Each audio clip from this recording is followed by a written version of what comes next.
cases in both of these investigations and was involved on both the law enforcement side and on the intelligence side. Right. So, you know, we've taken a lot of testimony from a lot of folks, and if his is inconsistent with that, it's going to raise more questions. Congressman, good to see you this morning. Thanks so much. Hey, thanks for having me, Maria. We'll be back with our panel. Should Republicans wait to address the issue until after the midterm elections, like the president has suggested? Our panel is here. Ed Rollins is former White House advisor to President Reagan. Mary Kissel is editorial board member at the Wall Street Journal. Both are Fox News contributors. Good to see you. Were you surprised at the president's tweet? Wait till after the. Don't waste time on this. I think he's realistic in the sense it's a waste of time, but I think it's important for House Republicans to vote for something to prove that they are active and they do have a plan. The problem is it won't go forward in the Senate. What people don't understand is the Mexican-American border is the most, more people cross. It's 350 million people a year cross that border, more than any border in the world. Wow. I mean, most people don't realize that. It's 350 million people cross that border. There are 600,000, as Bob Goodlatte said, who've come across illegally and are now being held in an asylum status. It'll be 1,000 days before they get a hearing. Meanwhile, they get to come in the country. They get to do all the sort of stuff that they do. The issue last week is there's about 420 families every night come across the border illegally.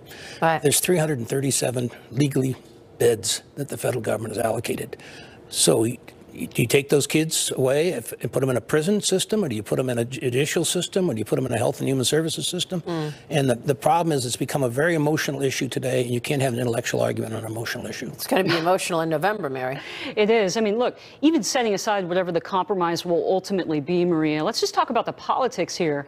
In the House, you've got 30 to 40 districts that are up for grabs, 23 of which Hillary Clinton won. In the Senate, Republicans only have a one-seat majority, but they really don't, because Rand Paul doesn't really vote with the Republicans. So the president is saying, let's wait. I'm going to get a bigger majority after the midterm elections. But by taking a hard stand on immigration, he risks alienating those moderate voters in the key swing states that he needs to win. You know, Ted Cruz's Senate race in Texas, Carlos Curbelo in Florida. You've got a race in Minnesota that's up for grabs. So, I mean, that is a really big gamble for the president. I think a much better play is to get a compromise that gives him something to talk about on top of tax reform and health reform, where you can go to voters and say, look, I've been in office for 2 years. This is what I've done for you, instead of doubling down on this immigration and the protectionist rhetoric. The most sacred pledge he made was to build the wall. If any bill that gets passed, and Democrats will not build a wall, they will not basically, they want amnesty. And if the word amnesty gets tied around Trump or Republicans, they're going to have a very hard time getting their own vote. And I disagree in the sense that I don't. On the separated children and turn the entire image into a political weapon, attempting to emotionally manipulate the public perception of immigration enforcement. It is child abuse to separate children from their parents unless it's necessary to save a human life, and that's not the case here. It is now an event, a kind of competition in which elites vie to see who can reach greater heights of rhetorical excess and self-righteous posturing. They can fix it tomorrow, This Geraldo. is cruelty as policy. This is an obscenity. This is the government of the United States and the president that we both love, advocating a system by which young children are torn from their mothers. We'll look at every angle, including, did growing opposition from Republicans give the media cover to pummel the president? Is there a media double standard on immigration in which the Obama administration's problems drew little scrutiny? Is a Time magazine cover blatantly misleading? The wardrobe choice that launched a national debate. Why is the press going nuts over Melania's mysterious jacket? And my sit down with Trump loyalist Anthony Scaramucci on why he challenged his former boss. Tell the truth. Tell the truth to the president. Tell the truth to the American people. This is very bad policy, and let's knock it off. Hollywood hotshots who have worked or are working for 21st Century Fox say they don't want to be associated with Fox News. Is that just liberal grandstanding? Plus, the passing of Charles Krauthammer. We'll look at his legacy as a journalistic force of nature. I'm Howard Kurtz, and this is Media Buzz.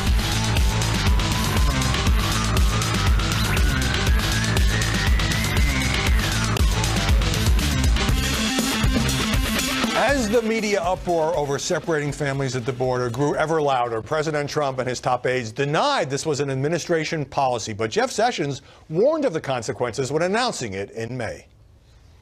If you are smuggling a child, then we will prosecute you. And that child may be separated from you as required by law. And the White House offered sometimes contradictory messages that the media were quick to brand as false.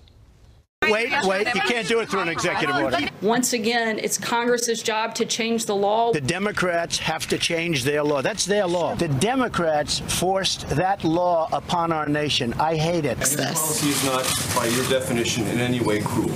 It's not a policy. Our policy at DHS is to do what we're sworn to do, which is to enforce the law. How is this not child abuse? Which, be more specific, please. And even after the president reversed himself with an executive order, many in the media remain critical. Why didn't he do this 2,000 kids ago? A rare retreat by a president who prides himself on never apologizing. Joining us now to analyze the coverage, Molly Hemingway, senior editor at The Federalist and a Fox News contributor. Jillian Turner, a Fox News correspondent here in Washington. And Richard Fowler, a radio talk show host and also a Fox News contributor. Molly, mainstream media were constantly accusing the president of lying for insisting he couldn't change the practice of family separation. It was Congress had to do it. It was the Democrats' fault. And then he did reverse it on his own, at least temporarily. So was the criticism of his veracity on target? Well, I actually think that you saw this with both Obama and President Trump, that they claimed that Congress needed to do something, and then when Congress doesn't act, then they do executive orders. I personally have a problem with executive orders to handle immigration policy. Another error was that Trump said it was Democrats who had brought us to this point. It's actually a bipartisan failure. It's a failure of both Republicans and Democrats to actually do what needs to be done to have a sensible immigration policy. But that doesn't change the fact that what is actually happening here, there's been a failure of media coverage too.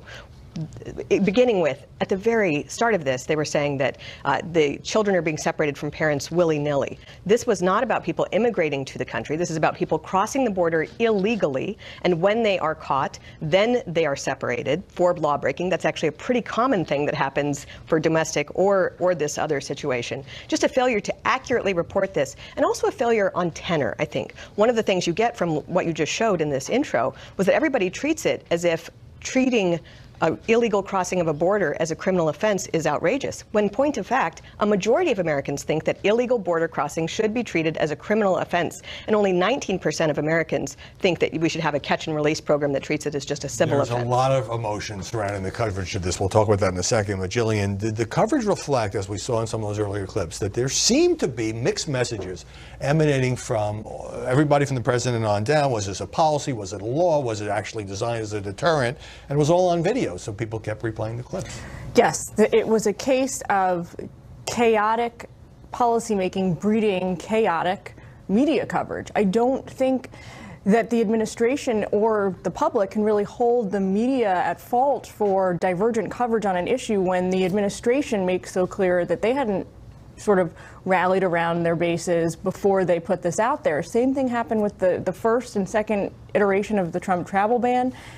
We all thought the administration had sort of learned that at the very minimum, before you roll out a policy or you start discussing a policy, in this case, you've got to have your internal house of cards in order. They disagreed over whether this was a law or a presidential policy, whether the president could unilaterally address it, and whether it was morally acceptable. Because remember, at the same time the president was saying he hated the policy, Jeff Sessions was using justifications based in scripture. Right. And the media, I think, loved this story because the media narrative is the president often says things that aren't true. And I think there was a sense that this was one of the rare times, Richard, when the president actually had to change his mind, at least in large measure, because of the relentless media coverage. I think the president changed his mind for a couple reasons. One, it was the media coverage, but two, it was the fact that the voters, the American people, were so disgusted by what they saw taking place all across this country and at the border.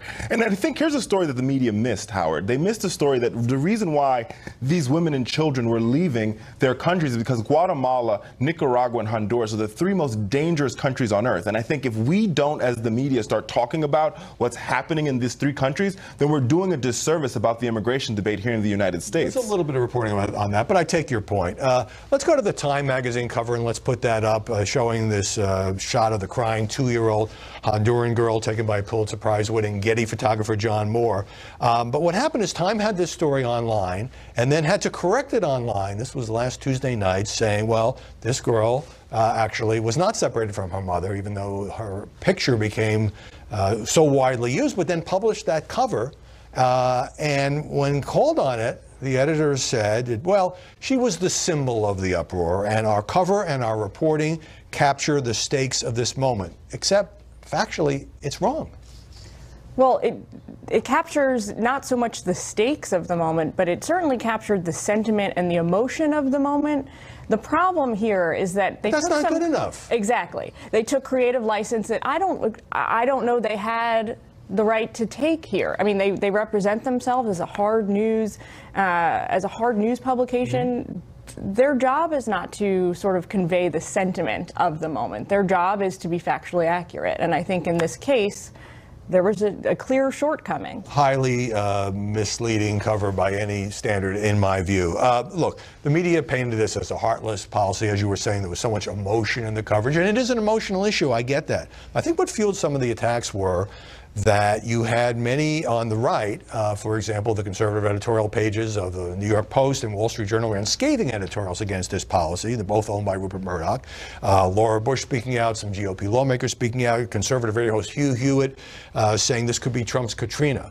Do you think that provided fuel or even cover for the rest of the mainstream media? It's kind of what we've been experiencing for the last several decades. You have an American electorate that very strongly wants border enforcement and wants to treat borders as a real thing that need to be enforced. And then you have an elite consensus on left and right that are heavily influenced by corporate interests, which like to keep wages low, and illegal immigration helps keep wages low. And you also have political interests on certain parties where they appreciate illegal immigration as well. And what gets left out are the American people who actually want strong border enforcement. I mean, I just want to say really quickly, on that Time magazine cover, it was a perfect encapsulation of the media narrative on this story, and it was completely built on a lie. And the way that it was lying is really influential as well. Because what we had when we actually learned this story, reported by a British tabloid, not an American media outlet, that this was a mother who had previously come to this country and been deported, that she abandoned other children and a husband without telling them to take her child on a very dangerous journey, that she allegedly paid a coyote a lot of money to go on this dangerous journey, and only then, after being caught, then requests asylum. This is actually a narrative that supports what opponents of our old immigration enforcement policy are saying. And yet, because we are not telling the truth about the situation, I totally agree with what Richard is saying. We're not telling the truth about the deleterious situation in Central America. We're not talking about how the previous policy incentivized child trafficking. It was a mistake that a lot in the media made, but once the mistake was revealed, I don't see how you put that girl on the cover. But Richard, this was a story that had been around for months. On April 20th, the New York Times reported that hundreds of kids, that later became thousands, had been separated from their families. What boosted it into the stratosphere, I think, were the very few pictures that emerged, including of that girl, but others, and the audio of crying kids at these facilities that was leaked to ProPublica. Journalists didn't have many access to these facilities, but would you agree that it was the pictures and the sound that really made this a wall-to-wall story? I think that's part of it. I think the other reason why it was a wall-to-wall story, as Jillian mentioned just a couple minutes ago, is the fact that you saw some heartlessness from folks in the Trump administration. You heard Jeff Sessions use scripture and the Bible to back up a very heartless policy that was created by the Trump administration. I think heartless is your interpretation. Yes, heartless is very much and a lot of people agree with you. I think a majority of Americans agree with me, and I think a majority of the world agrees with me, including the Pope. And I think you had that, and I think beyond that, with the pictures and how the administration acted, that is what created a wall-to-wall story, because they were very tone-deaf to where the country was and where I think modern-day society was. That it is not okay. Yes, we need border security. Yes, we need to make sure that criminals don't get into our borders, but you cannot tell me that a 3-year-old child is a criminal. All right. Once the president issued that executive order, Jillian, so the focus has shifted to reuniting the remaining, their estimate is about 1,800 families with children who had been separated, but also 200 of these kids shipped to New York City facilities without the mayor's knowledge. Question of what's going to be done now, where will they go? Will this policy even be upheld? Because there's a court decree involved, so it could even be overturned by the courts. So my sense is there are a lot of legitimate questions still to be answered, but the media also have almost made a decision to keep this furor going. Well, I think that the media coverage of this phase of this issue has been mostly phase two, right, has been fairly skeptical. I combed some of the headlines earlier, and the things I picked up, the phrases were, it's not going to be easy. It may take a long time. The process is chaotic. So the media is definitely coalescing around the idea that this is not a quick fix. So even though the president has now delivered his own version of a quick fix in the form of an executive order, the media is saying, you know what? We don't entirely believe this is going to solve the problem. I think that it goes back again to the sort of the rollout of the issue, meaning the administration was not tightly synced on their messaging from the outset, and there's rolling consequences to that. I want to get you in on this, Molly, but I also want to throw one other thing out, which is that Geraldo Rivera said on the air that he had dropped the ball. He actually apologized. He said some Fox colleagues as well, too slow to recognize what he called the hideous nature of the child separation policy. Well, I think it's important. You know, in the media, when everybody says the same thing, people get upset that they're saying the same thing. And then when you see any diversity, they get upset at the diversity. Not following a mob that was ill-informed is not a bad idea. And Fox was actually much better on this story several years ago when nobody else was covering it, or very few other people were covering it, when 70,000 unaccompanied minors came over in 2014. And they have covered immigration in general with a greater degree of interest. And there was less scrutiny overall when the Obama administration had some of these problems.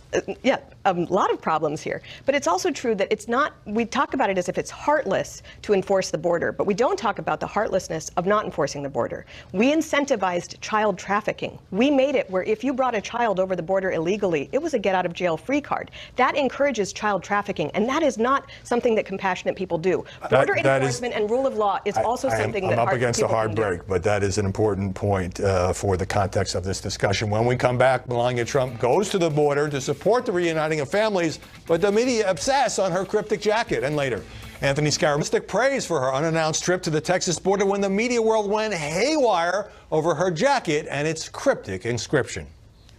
She's wearing a giant sign that says, I don't care, do you, going on a mission that's supposed to show how she cares. So it's sort of a jacket that you would wear as a teenager, right, during your angsty phases. Wearing a $39 jacket, the least expensive garment she has ever been seen wearing. Imagine, Jillian, a $39 jacket. Now, amidst the endless media speculation, I will say this woman was a professional model. She's conscious of her appearance. And despite her spokeswoman saying the media shouldn't obsess on the jacket, I think any First Lady would be asked these questions. And it seems to me she probably was sending some kind of message. I think she was, but I'm also going to be the first person to admit that I didn't really get it. To me, it was I think really, you have some company. I think that, to me, the jacket was a total head scratcher, and it was a bit of what my office colleague Leland Vittert would call an unforced error, meaning it distracted from the fact that she's the only member of the Trump inner circle to travel to McAllen, Texas, to visit these particular facilities and shelters, and it's an amazing, important gesture. And I don't know, I sort of wish she would have just let that stand on its own. I don't think she needed to warn something else. Other... I think, Molly, the Marie Antoinette interpretation by some pundits is horribly unfair because this trip was her idea. She did want to show compassion for the families, and apparently nobody on her staff warned her that this might, at the very least, distract from her message. Right. The only thing we do know is that she cares about these children because she went to go visit the children. So who is the message? What is that jacket's message? Who is the intended target? I'm also loath to speculate about it, but it seems like the most reasonable thing to be thinking about. This is a month she's had, a week she's had, where her family has been viciously attacked. She had a Hollywood celebrity call for the kidnapping and rape of her child. She's had media outlets questioning her schedule shortly after she had surgery. This has been a really rough time for her and her family. And you saw some of this negative treatment of the Obama family during the Obama administration, usually coming from fringes or people outside the media mainstream. In this case, it's actually been from people in the media mainstream, top-level celebrities, that type of thing. She might be sending a message to those type of people instead of... Well, the reason I feel comfortable... What is the message? Right. Well, we'll get Richard Fowler on this in a second. But one of the reasons I feel comfortable in saying she's sending some kind of message is because when she came back from the trip and got off the plane and walked in front of the White House, she was still wearing the jacket. It was 81 degrees. And so at that point, everybody knew it had become a controversy. I don't buy the president's tweet and my personal interpretation that she was sticking it to the fake news media and how dishonest they are. Maybe Melania Trump is rebelling against the White House handling of this issue because she did tweet earlier, days earlier, that the administration had to govern with heart. But you have a quizzical look, so. No, I actually, that analysis is very enlightening because I tend to agree with that more than the president's tweet. I think the president was probably sitting there in the morning and wanted to make a news story, so he tweeted, oh, she's attacking the fake news media. And I think more so, if you listen to what Melania said on the border, those words spoke very loudly for me. She said, we need to do I'm trying to do everything in my power, I'm paraphrasing here, to make sure that we reunite these families as fast as possible, is what she said when she went down there. Jillian is right. She's the only member of this family that went down to the border. She's one of the highest ranking people in this administration that went down to the border because she cares about this issue. She's somebody who immigrated to this country herself. And I think the fact that we're making a story about this jacket speaks more about us and less about her. I feel very comfortable in saying we have not resolved it, but I think all points of view have been offered. The jacket did match the shoes. You have a good standing for saying that, since I know you are very sartorially correct. Richard Fowler, Jillian Turner, Molly, we'll see you in a bit. Thanks very much for joining us. Ahead, Peter Fonda's toxic tweets. This is what Molly was talking about the Trump family. How low have we sunk? But up next, a Virginia restaurant kicks out Sarah Huckabee. Vitriol being unleashed against Sarah Huckabee Sanders is stunning and sad. The White House press secretary and her family were kicked out of a Virginia restaurant called the Red Hen yesterday for moral reasons, because she works for President Trump. And she politely left, tweeting that the owner's actions say far more about her than about me. I always do my best to treat people with respect, including those I disagree with. And the reaction by some Trump-bashing pundits? Yeah, right, she deserved it. Here's CNN's Ana Navarro. You'll make choices in life, and there is a cost to being an accomplice to this cruel, deceitful administration. Wow. MSNBC contributor Jennifer Rubin in The Washington Post. It's both natural and appropriate for decent human beings to shame and shun the practitioners of the administration's family separation policy. Salon's Amanda Marcotte went further, saying Sarah's kids should be taken away. Taken away. Nice. Now, you just know that if Barack Obama's spokesman had been booted from a restaurant, many of these same people would go crazy, saying the owners are a bunch of racist yahoos. They are blinded by what I call Trump trauma. There's a tragic history in America of some people being refused service at lunch counters. So what's next? Is it okay to picket people's houses? That happened on Friday with Kirstjen Nielsen's townhouse in Virginia. Shun their kids at school? Should Amazon refuse to deliver them packages? This is sheer tribalism. It's fueled by hatred, and it's painful to see at least some pundits defend it. Rachel Maddow has apologized for what happened at the end of her MSNBC show when she had difficulty with some breaking news about infants and toddlers at the border being moved to new shelters. To at least 3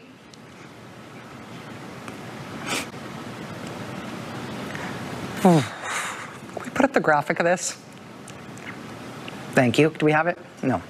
3 tender age shelters in South Texas. Lawyers and medical providers just... I think I'm going to have to hand this off. Yeah. Sorry.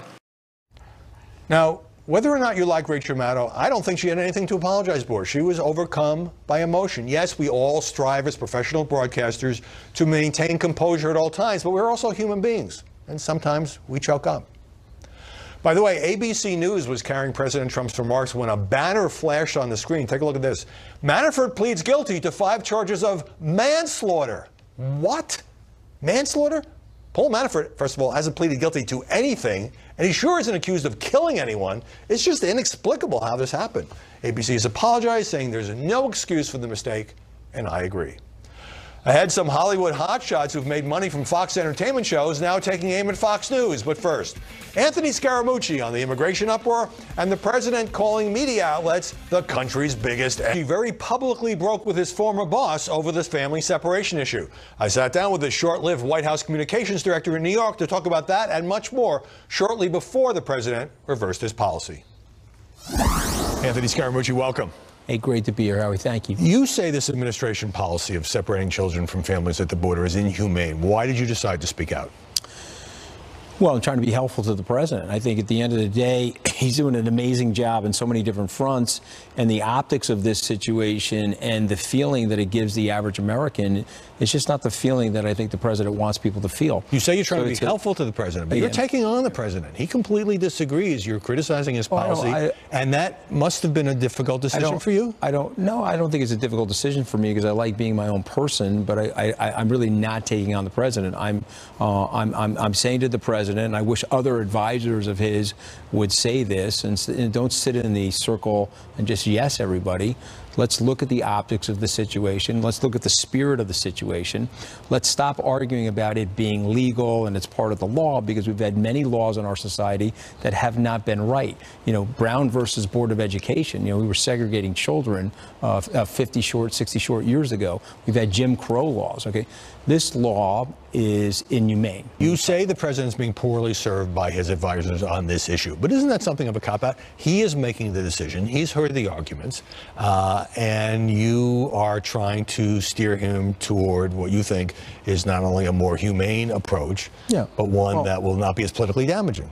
100%. And look, at the end of the day, the president's got to have to own the decision. I'm not trying to cop out on the president, but I'm basically saying, hey, this is a Woolman Rink-like moment where you've got a food fight going on among your advisors, a food fight going on among the parties, but you are a CEO, you're a business person, you've got great common sense, and I know him personally. He's a great guy. He's a grandfather. This is an emotional issue. People have seen the pictures, they've heard the audio, and as you know, there's been criticism from both parties. I'm told the White House is not pleased with your position. Have you had a chance to explain your thoughts to the president personally?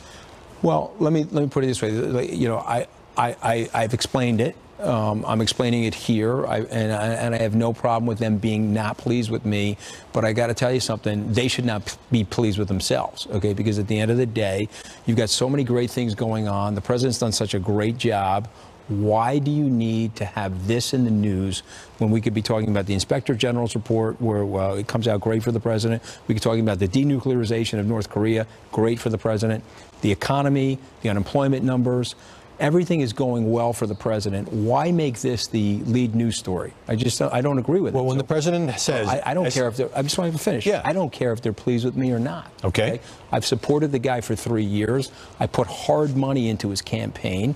And when they threw me out of the White House, I stayed very loyal to the president. There's no question about that, which is why I think your comments resonate. So I'm here saying, hey, wake up. Okay? If you don't wake up on this issue, why would you have an issue like this blindside so many of the good things that are going on in your administration? Well, when the president says, I can't do anything unilaterally, it's the law you tweeted. You can't simultaneously argue that family separation isn't happening, that it's being used as a deterrent, that the Bible justifies it, and that it's the Democrats' fault. So the conflicting messages coming out of the White House, is that hurting? Am I wrong about that? Okay, you're a pretty objective guy. You read the tweet again. Am I wrong about that? You can't have 5 or 6 different arguments going at the same time. Right. And so where's the White House messaging? Take a step back. It's a black and white issue. Okay. There's a lot of gray in our society, but this is a black and white issue for moms, for dads. It's a universally black and white issue. You don't want to look back on this thing in 10 years and say, my God, what were we doing? Okay. Do you think the Americans look back on the Japanese internment camps and say, yeah, that was a great idea? I mean, give me a break. Okay. Cut the nonsense. This is one thing. I know you love Washington. You lived there for like 400 years. It's a swamp. Okay, but let me just tell you what I don't like about Washington. Tell the truth. Tell the truth to the president. Tell the truth to the American people. This is very bad policy, and let's knock it off. It's just that simple. Let's go a little broader. So the president's detractors are obviously piling on, including many Republicans, as I say, that this is a bad policy, an inhumane policy of separating families. But they're also saying he's launched a trade war, he's picked a fight with Canada. Are there elements of truth to this, or is this the media piling on and not giving President Trump the benefit of the doubt? Well, I don't think they're giving him the benefit of the doubt. I think there's really no trade war yet. There's a bellicosity of rhetoric, related to the fact that the trading system has been uneven for 70 years. And the president's trying to figure out a way to create a more fair or a trade parity system or a free, fair trade system, and it hasn't been that way. And so I think the bellicosity of rhetoric is used as a cudgel or a device to negotiate that. So I think they're being unfair to him on that. On the North Korean situation, I think the guy's done a great job. You got to give him credit for where credit is due. After President Trump met with Kim Jong-un, he tweeted that so-called fake news, which is his term for many major news organizations, is our country's biggest enemy. Now, I know that you're actually a former White House official who likes the press. Would you advise him not to use that kind of language? I mean, he has every right to push back against unfair coverage. I understand the frustration, because if you look at the Harvard study or the Pew Research study, 90% negative. all this is 90%. So I understand the frustration. I understand he's a natural counterpuncher, and that's how he's had made great success in his life. But we've got to de-escalate the war with the press, because you're sitting in a seat now where you're serving the American people. You are a temporary office holder, and you're a temporary resident in the White House, and the system was set up and designed so that the free press could be in there and to rigorously review what you're doing. Okay, that's what the founders wanted. And so you want de-escalation? I do. I think it's very important for the press, but I want it on both sides. You know, I don't want unilateral de-escalation by the president. I want a bilateral de-escalation. Why don't we knock off the nonsense on both sides, take it down a notch? And I really think the president should get out of the corner that he's in and go on your show, go on other shows. I was delighted to see him on George Stephanopoulos a week ago. He's a television star. Okay, this guy has made it in so many different genres of his life. There's no need for him to be sticking to one network or a few anchors. Let's go the full spectrum of people. There's a lot of moderates and independents that really love what the president is doing in the country and are going to vote for him. And he needs those people if he wants to win an electoral landslide, because I predict that if he gets an electoral landslide in 2020, he'll have a much bigger, broader legislative mandate over the next 4 years of the presidency. And so let's do that for him. He's totally capable of doing it.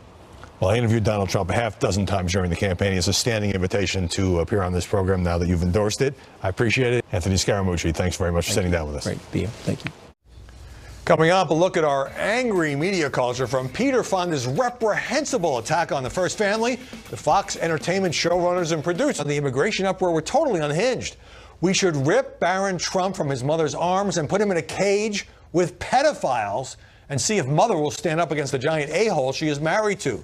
Fonda also saying Sarah Sanders should have her children taken away and be deported to Arkansas, and Kirstjen Nielsen should be put in a cage, naked, and be whipped by passerby. I hate reading this stuff.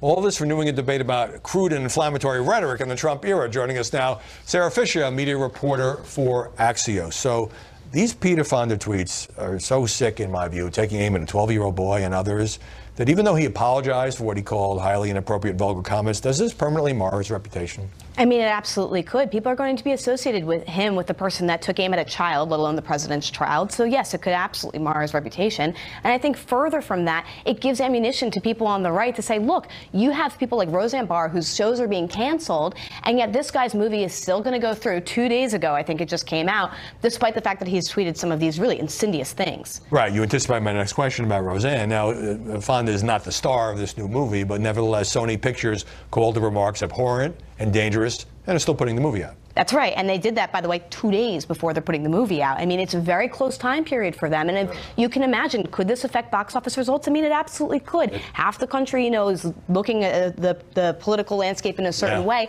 and you're isolating them with these types of tweets. All right, the immigration fallout. This is as 21st Century Fox prepares to sell its entertainment assets to Disney, which this week topped Comcast bid, upping its offer to $70 billion. Let me put up some of these entertainment folks. Stephen Levitan, he's the guy who created Modern Family, produced by Fox's studio, says he's disgusted to work at a company that has anything whatsoever to do with Fox News.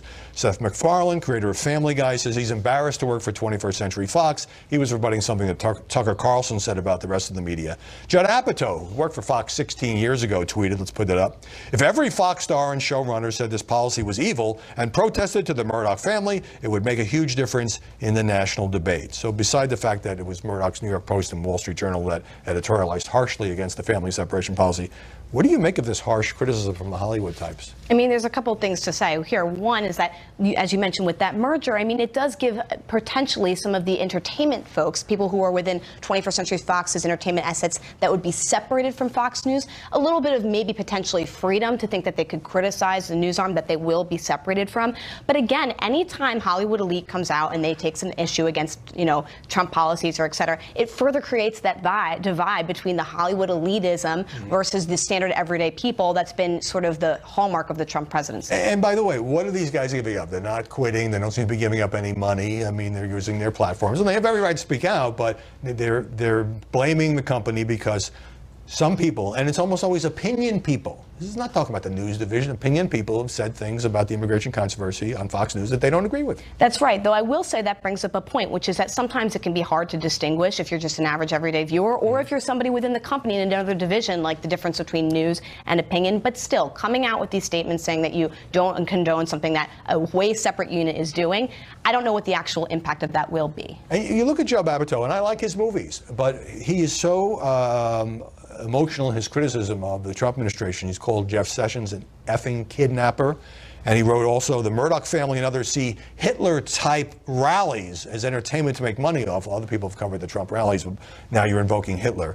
And so I just wonder whether or not they are playing to their own crowd. But as you were saying, I mean, lots of people who would watch these Netflix shows or watch the movies, half the country would not agree with a lot of this. That's right. It can be absolutely polarizing. But I think going back to the point what we were saying before about Peter Fonda, what you were just saying about some of the things that Judd Apatow was saying is you have to make sure that no matter what criticism or what point of view you have, you say it in a way that's going to be not, completely over the line. And you can get to that point pretty easily when you're tweeting out things just off the cuff. Right. Let's take away Melania Trump's boy. That's and this right. business about pedophiles and then Hitler-type rallies. I think even people who would be willing to give a respectful hearing to it get completely turned off by this kind of over-the-top rhetoric. Over the top is probably polite. I mean, I think Peter Fonda's stuff was unhinged, and I don't think you disagree. No, definitely. And I didn't come here to beat up on him, but this is crazy. I mean, he apologized, but first you do the damage, then you apologize. I mean, it doesn't matter how long you apologize and how many times you delete that tweet. You just put it up there. It still exists. Forever. That's the nature of the internet, which you cover. Sarah Fisher, thanks very much for stopping by. After the break, isn't there enough overheated rhetoric about the whole migrant families controversy without dragging emotional criticism of the administration's approach of separating families at the border? Some couldn't resist resorting to Nazi analogies. The images suggest those of concentration camps, families being cut apart, children ripped from their parents. What country would do this? What good country would allow it? This is Donald Trump's doing.